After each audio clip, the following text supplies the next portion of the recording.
Hello, all you aspiring detectives out there. My name is Jordan Cardall, and welcome to Deduction Minute, the show where we go over a very specific topic in deduction in 1 minute, give or take a few seconds. Continuing on with the theme of passing deductions, today we will be discussing the topic of determining a person's general activity level.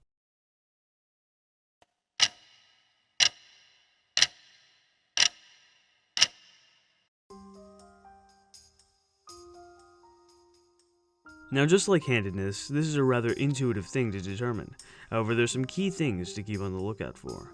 Of course, looking at a person's weight is intuitive. It stands to reason that the more excess weight a person has, the less active they are.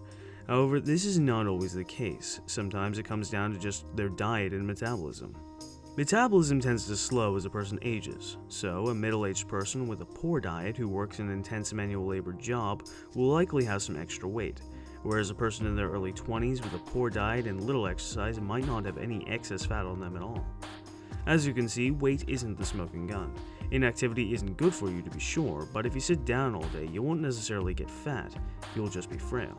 Thus, looking at muscle size, definition, and tone is the primary thing to look out for when determining a person's activity level. When we think of being active, we think of moving around. So, look at their legs. If they are wearing shorts, you can determine how defined their calf muscles are, and the more defined and toned, the more walking around the person does. Thus, even if they have excess weight, they might still be active.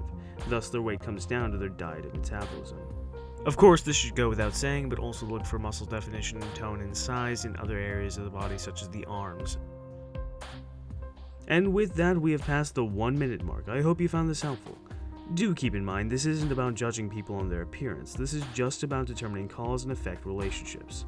If you remember from the first Deduction Minute episode, there are 3 things to look out for in passing. Thus far, we have gone over 2 of these basic deductions. The only thing left is approximating age. Now, this is probably the most intuitive one out of all of them. However, I could be wrong. Up in the corner there, you will find an info card. Click it to take the survey, and let me know. Do you find approximating a person's age easy or not? If enough people are struggling with that, that will be the next Deduction Minute episode. However, if not, we will move straight on to a more advanced deduction topic. So, if you haven't watched the last 2 Deduction Minute episodes, you can click or tap on screen now to see those. If you aren't subscribed and you liked what you saw, be sure to rectify that.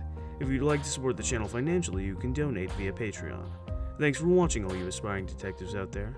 Arrivederci.